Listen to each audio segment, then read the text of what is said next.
Morning. Miss Robin, it wasn't until you said your name that I connected the dots.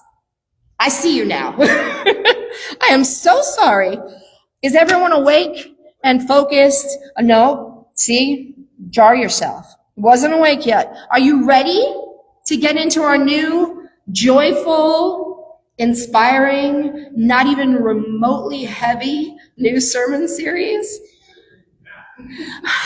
We finished 5 talks on love last Sunday. Who can remember what this next series focuses on? You can? What is it? Holler, husband. Anger. It's anger. So it's light. It's airy. It's breezy.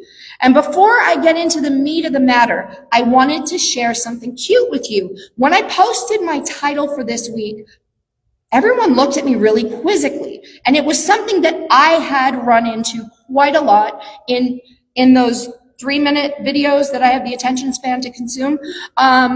Nobody understood the reference to Big Mad. So I thought I would share an example of where it came from. And here it is on the screen. Hopefully the audio plays. You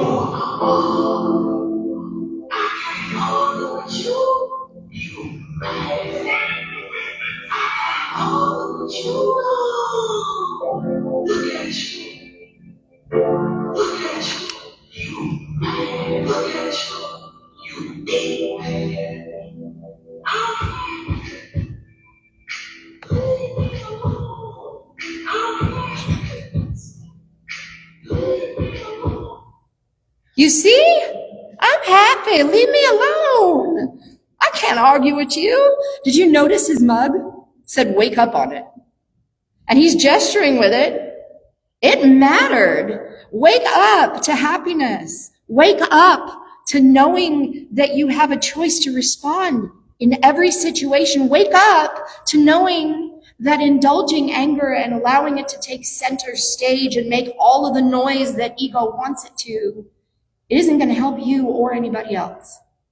You may think it's will. You may think that it's healthy to let it out like that. But after we get done hollering and stomping our feet, physiologically, we're not doing well at all. Our blood pressure's high, cortisol is soaring, dopamine is shrinking, and all sorts of stress-induced reactions are going off all over our body, and that is not good. Yet we see anger prominently displayed via pretty much every method of consumption these days, from social media to news media to local applications, Nextdoor and those things, Meetup, to television, to just general attitudes and behaviors as we move about through the world, right? Everybody demands that their voice be heard. They demand to know what all the fuss is about. They demand people to respect them. And we'll call that the "do you know who I am" mentality, right? Do you know who I am?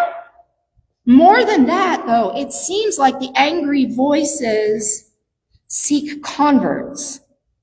Like little angry armies formed and weaponized in the small scale, and huge movements rooted in anger take center stage in our national and global landscape.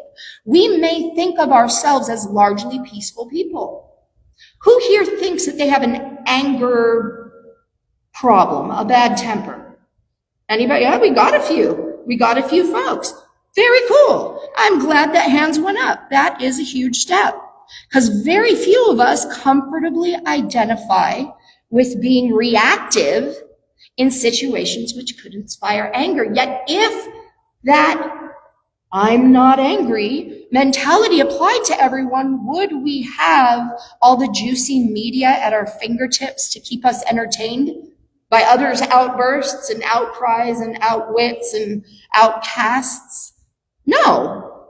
So clearly, there are lots of us who have some big, angry feelings that we tend to express in big, angry ways. And right now, especially right here in our recently shaken up community, there are a lot of folks who are probably feeling angry. And I am not just talking about those who lost homes or businesses in the fires. I'm talking about everyone. We all lost a sense of complacency and community and continuity, history. Some of us, perhaps for the first time, identified with a feeling of vulnerability. Vulnerability can be a wonderfully transformative place to come from if we can come purely from that place instead of vulnerable and angry, or vulnerable and desperate, vulnerable and whatever other state. And maybe we'll get to that place. I know that there will definitely be some vulnerability felt at the end of this talk. We can all agree that whether or not we were directly impacted by the fires, as a community, we feel a sense of loss. There's grief in loss. The Kubler-Ross grief cycle, which was expanded from 5 to 7 specific emotional and mental states, are shock or disbelief, denial, anger, bargaining, guilt, depression, and acceptance.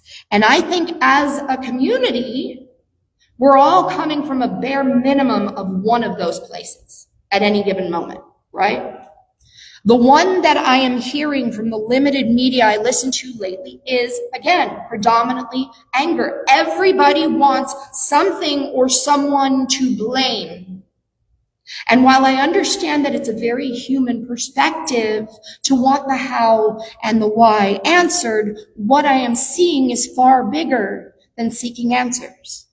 What I'm seeing is a whole cast of folks playing the blame game, which isn't nearly as fun as it sounds.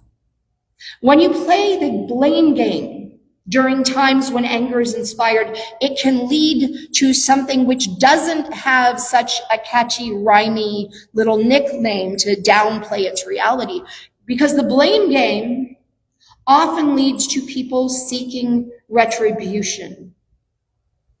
And that is why it's so important to address anger before anyone starts playing those little games, blame or otherwise. I want us to be the example. A wise person once said, if you play stupid games, you win stupid prizes. You heard that before? Has it proven true for you? A couple times for me. Absolutely, that is pretty accurate. You mess around, you're going to find out, right? It's kind of a general guideline for how life goes, but it is my hope that through these next 5 weeks, we can each get to a place of clarity in how to come from a constructive use of our mind rather than indulging the destructive force of our anger. So I mentioned last week that when I get the sermon series topics, they all just kind of land in my head, like perfectly a cohesive list in order. I know what I got. And I don't question that. I don't have to think other than to say, where are we going now that the last 5 series are done, right? I get it and I go, boom, they're there. So I knew anger was our new topic, and I went on to my favorite website, Thrift Books. Y'all know I love my books. And I went on there to look for material to help me, and I bought several books. And when some of them came, I was a little bit gobsmacked because they were more pamphlets than books, but they had a book price, which was interesting. And if I were the angry type, I might have felt like hollering ripoff. Instead, I laughed. Isn't it ironic that I got 3 books about anger that are 24 pages apiece? Isn't that something? I laugh because what's in there is helpful regardless of the size, but the irony was wonderful. And I'm going to give you one of these books in a nutshell. That book is What's Making You Angry? 10 Steps to Transforming Anger So Everyone Wins by Neil Gibson and Sherry Klein. Again, 24 pages long. So here's the whole book, okay?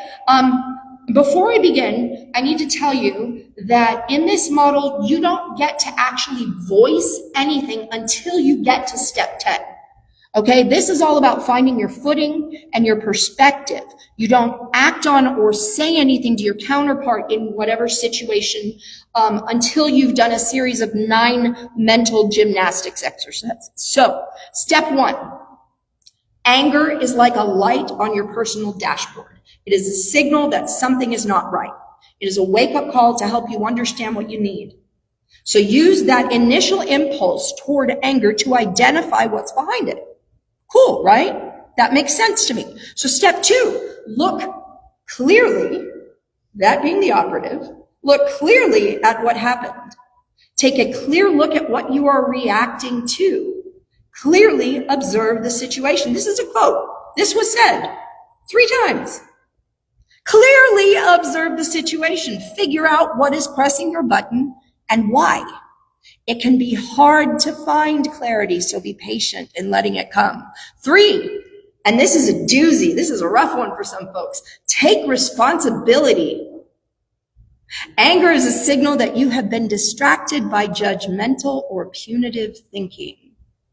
Figure out what those thoughts are, why they are, then accept the peace in the understanding. Steps 4 and 5, and I combine them because they say essentially the same thing. Stop playing the blame game. Realize that your feelings of blame stem from unmet needs. And that's deep. When you want to blame someone for something, it's because you have unmet needs. And then determine your needs. And I will give you an example of that. And I did not tell my husband I was sharing this.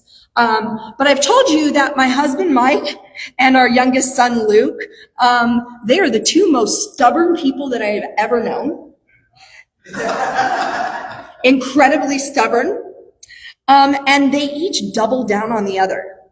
Like, really observably so. So this is how it works. Okay, Mike wants Luke to do something which Luke is already clearly reticent to do, and he's dragging his feet. So Luke is quietly avoiding whatever it is, but then when Mike begins to comment on his avoidance, Luke's quiet avoidance becomes a bit more present, shall we say. It's not quiet so much, which begins poking at Mike's tension button. And with each comment of Mike's, Luke's stubbornness takes on more steel, becomes a little more rigid and a little more obvious, which makes Mike more tense. So there I am sitting last night working on announcements for this little screen here. And Mike is sitting right in front of me. And he voices these strongish comments toward Luke about cleaning his room, which, to be fair, Luke has avoided finishing for over a year. Okay, he works on it for a while, and then he gets complacent or something, I'm not sure what it is, and he loses steam. So as you can imagine, this is an ongoing issue, and it has been a pretty much omnipresent resentment match for a considerably long time. Now, I remind you, I am working on a talk about anger actively in this moment, right? So I am sensing that tension begin to crackle a little bit in the air. The sparks are going off. And I notice, light bulb goes off, I notice that Luke has been doing laundry. I can hear it going.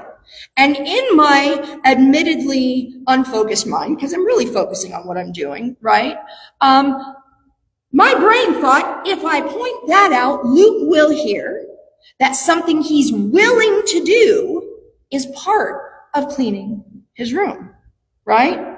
And then perhaps that'll inspire him to identify other things he's willing to do which contribute to a cleaner room, hoping that it'll inspire him to move toward peace. But what Mike heard was, you're making excuses for him and not supporting me as your partner and co-parent. Or you're making me the bad guy. Or even you're choosing him over me. And he reacted from that place. And no, it wasn't cute. But he gave me a big oatmeal cookie afterward, and that made everything okay again. My point is, Mike felt that he needed my support as a parent, and he interpreted my words as being unsupportive. He felt like his needs were unmet. That's what steps 4 and 5 are talking about. Step 6 is find the do behind the don't. You're much more likely to get your needs met if you can come to an agreement around a positive request that clearly states what actions would meet your needs. I'm not implying that this will work with Luke. We've done that. Okay, it may work with you though. I will give that some support, okay? For example, will you please call me 30 minutes in advance so I know when you're coming and I can have everything you need ready for you when you get here? That's a doable thing, right? Now, step 7, oddly enough, is basically 6, but refined. It says to think of a clear action request. In other words, instead of, I want you to be reliable, ask yourself, right now, what could this person do to meet my needs? Then re-ask yourself that question to offer clear guidance for navigating future interactions. Make the requests simple and doable. Step 8 is to name the other person's feelings and needs. Figure out where they may be coming from. Remember that example that I used from last night. Mike felt that I wasn't giving him the support he felt he needed.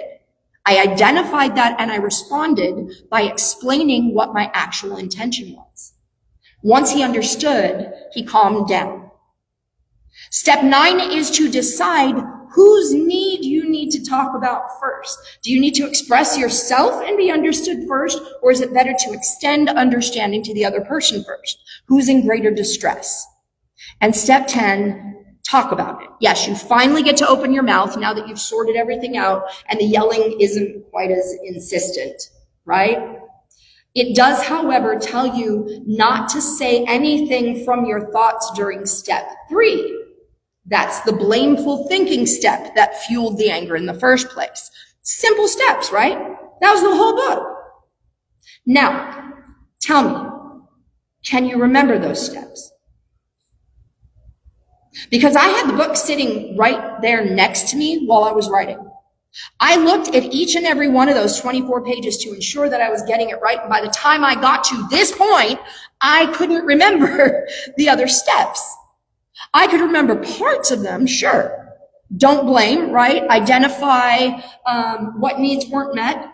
Don't say anything until the end, right? So the formula, although probably very powerful, it became difficult to remember because of its simplicity. If it had been a big book, say 200 pages or so, and if it had really pulled apart the steps and the reasons for them, and the psychology behind them, and it had offered us ways to feel empowered through the process, it would have stuck better, at least to my mind.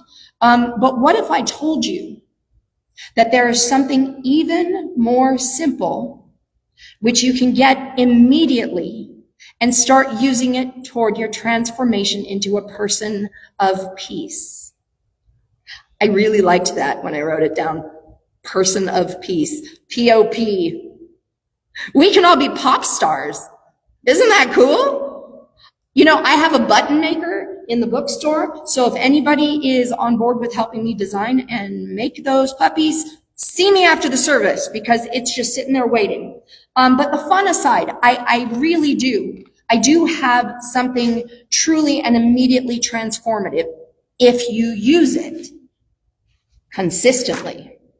And yes, I separated those two things. Use it consistently. And here's a little bit about it from Marianne Williamson's book, The Mystic Jesus, The Mind of Love. Mona sent this to me Thursday, and it is perfect. And if you're unfamiliar with her work, the foundation of Marianne Williamson's books is A Course in Miracles. So you're going to hear me reference it in here. She says, if we're confused or angry or intolerant or triggered, God does not ask us not to be. He simply asks us to be willing not to be. Knowing that there is a power that can do for us what we cannot do for ourselves at that moment. Knowing there is within our mind a savior from our confusion and despair. It's up to us whether we choose to call on it. Part of the art of life is not doing something stupid in the meantime. Just as physical exercise builds muscles, prayer and meditation build attitudinal muscles. One gives us strength to move quickly and powerfully. The other gives us strength to remain non-active and still. I might think that you're the biggest jerk in the world right now. I might not yet be beyond thinking that. But with enough practice, I can get myself to the point where I am not dumb enough to text you that. From A Course in Miracles workbook, page 26, every action has a reaction, and every thought takes form on some level. A neutral thought is impossible. A miracle is a fundamental correction on the casual level of thought. It is useless to try to change our lives by simply tinkering with its effects. That's like trying to change the plot of a movie by manipulating the screen. Everything we experience in life is simply the projection of a thought. The shift from fear to love is literally a transformation of worlds. It is a change on the causal level of existence that then changes the realm of effects. God itself will not violate the law of cause and effect, she says, because God's creations are unalterable. The mystic Jesus transforms our lives by transforming how we think. As humanity changes our thinking, the world will miraculously change. So as we change our thinking, the world will miraculously change. As we become people of peace, people whose entire vibration is always love, without deviation, the world will respond in kind. Love will meet love. Isn't that beautiful? And it's true. On page 84 of A Course in Miracles, it says, anger cannot occur. Listen closely. This is big. Anger cannot occur unless you believe you have been attacked and that your attack is justified in return and that you are in no way responsible for it. Wow. That was a lot to swallow. Marvin, our ACIM sage, he says that the simplest way of coming through an impulse toward anger when it's at its hardest is to surrender. He says to call on something greater than yourself to help you see clearly through eyes of love. That's it. Spirit, my feelings are big. They are so big that I can't see clearly. Please help me see it. Help me see this through eyes of love. Just ask. Ask that precious, shining, pure part deep within your soul and answer. That answer in the form of clarity will come if you recognize it. Be open to it and ask. You may have noticed that this week and last I've been using apocryphal texts for the inspirational readings. The Apocrypha are books which were not included in the canonical text of the Bible, which they all hold incredible truths. And the reason they were not included largely is because it didn't fit like the A to Z storyline, right? Or they felt that they were redundant or for whatever other reason. But the one I used today was from the Testament of Dan. Dan was one of Jacob's 12 sons, and Jacob comes from the Old Testament, way back. He is the founder of the nation of Israel. So he's a big deal. Like he's all over the Bible. So Dan was his son. And this was his deathbed statement at 125 years old. He could have spoken of many things, but he chose to make his last statements about the necessity of not indulging anger. And I want to share the beginning with you, the part before the inspirational reading I chose. He said, I have experienced in my heart and in my entire life that truth and fairness are good and pleasing to God, and that lying and anger are evil because they lead people into all kinds of wickedness. I confess to you, my children, that in my heart I once plotted the death of Joseph, my brother, the truly good and righteous man. I rejoiced when he was sold because our father loved him more than us. The spirit of jealousy and pride told me, you are his son too. And one of the spirits of Beliar, he's talking about a spirit of evil or a devil. One of the spirits of Beliar stirred me up saying, take this sword and kill Joseph. Your father will love you more after he's gone. This was the spirit of anger that urged me to strike Joseph down like a leopard attacking a kid. But the God of my fathers did not allow him to fall into my hands so that I could find him alone and kill him and cause a second tribe to be destroyed in Israel. Now, my children, I am dying, and I tell you the truth. Unless you keep yourselves from the spirit of lying and anger and love truth and patience, you will perish.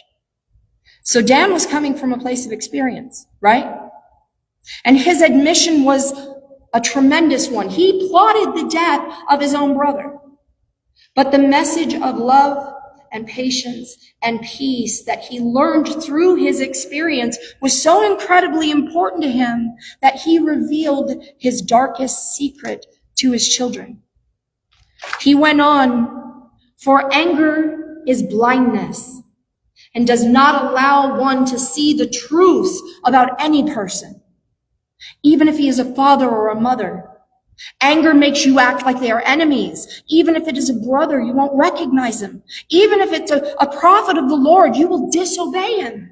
Even if it is a righteous man, you won't respect him. Even if it is a friend, you will fail to acknowledge him. For the spirit of anger surrounds a person with the trap of deceit, blinds their eyes, darkens their mind with lies, and gives them a twisted perspective. And what does it use to blind them?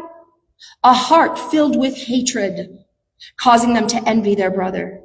Anger is a terrible thing, my children, he said, for it even troubles the soul.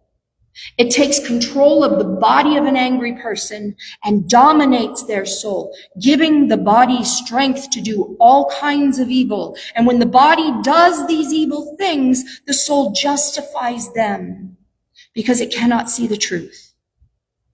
I know how tempting it can be to come at life from a place of imbalance, a place where one must be right and another wrong. It's in the culture all around us, from societal roles to education to entertainment. There's always an eye toward conflict. There's always something to get worked up about, whether it's something fictional that we take in for entertainment in the plots of our TV and films, or it's something surrounding something actively happening or which has actively happened in our lives. It's something that we're taught from our earliest days, that someone must always be right and another must be wrong. And we learn that perception of right and wrong should be met with anger, which is a medium for the justification of our actions and behaviors. Anger is largely used as a means of creating distance, right or wrong, and it's used to gather some toward the conflict, to rally troops, or gather toward a cause, or to push some away. Whether to hide our perception of personal wrong, right? Push them away so they don't see it's me, or to isolate someone else because of the wrong that they're perceived to be responsible for. I know that my thoughts are not popular with many. This thought in particular, that anger isn't a vent. It isn't a righteous tool for healthy expression of values and morality. What anger truly is, to me, is a modality for keeping us asleep to the reality of the perfection that we are a part of. Anger isn't real. It's a destructive force contrived by ego to allow us to feel somehow superior. But there is no superior or inferior. Anger, guilt, shame, all of those are the smokescreen that hides the truth of equality and unity from our eyes. I want to leave you with something from Illuminata by Marianne Williamson on pages 231 and 232. She notes that much of the us versus them mentality, that right versus wrong way of thinking, and the powers that be versus the powerless, that comes from the feelings and experiences of our past, as well as those of our parents and theirs and theirs. Has anyone heard of generational pain or generational trauma? Yeah, it's the idea that the pain of our ancestors is carried in our very genes. And so now we will begin with genes, specifically those defining our reproductive systems. Men and women have been victims to each other for centuries. And all of that apparent victimization between the masculine and feminine has led to deeply rooted anger, pain, shame, and guilt. It is time for all of that to be healed. My thought is that perhaps each week, one at a time, we can find a new way to work toward healing some deep part of our inner sense of self, which turns toward anger in moments of uncertainty or unclarity. And so we begin here, both with the physical bodies we were born in and the societal genders of our souls. I know this is asking a lot, but if you are able, please allow yourself to feel vulnerable here and to provide strength for the vulnerability of others as you listen to these prayers. I'm going to ask my husband, Mike, to join me up here. Mike will be reading the prayer from men to women so that it is heard and received in a masculine voice. I will follow by reading the prayer from women to men. If you are a woman and you can identify with this, listen to Mike's prayer as though it was written specifically for you. If you are a man and you can identify with this prayer, please listen as though it was written specifically for you. And likewise, as you listen, hear the prayer coming through the voices of the men and women who have been a source of hurt in your lives. I'm going to ask that if you feel comfortable now, please close your eyes. Settle into openness to hear not only the words, but also the intention for healing that Marianne Williamson put into these prayers. If I or any other man has ever done anything to hurt you or offend you, and for the manifold transgressions against women, you and every other, I apologize. Please forgive me and please forgive us. If you have ever felt demeaned, uncherished, or your womanhood betrayed in any way, if I or any other man has failed to see the light of your sex and the brilliance of your female spirit on behalf of all men, I am sorry. May the beauty of women and the power of women and the vision of women now burst forth in our world and in our consciousness.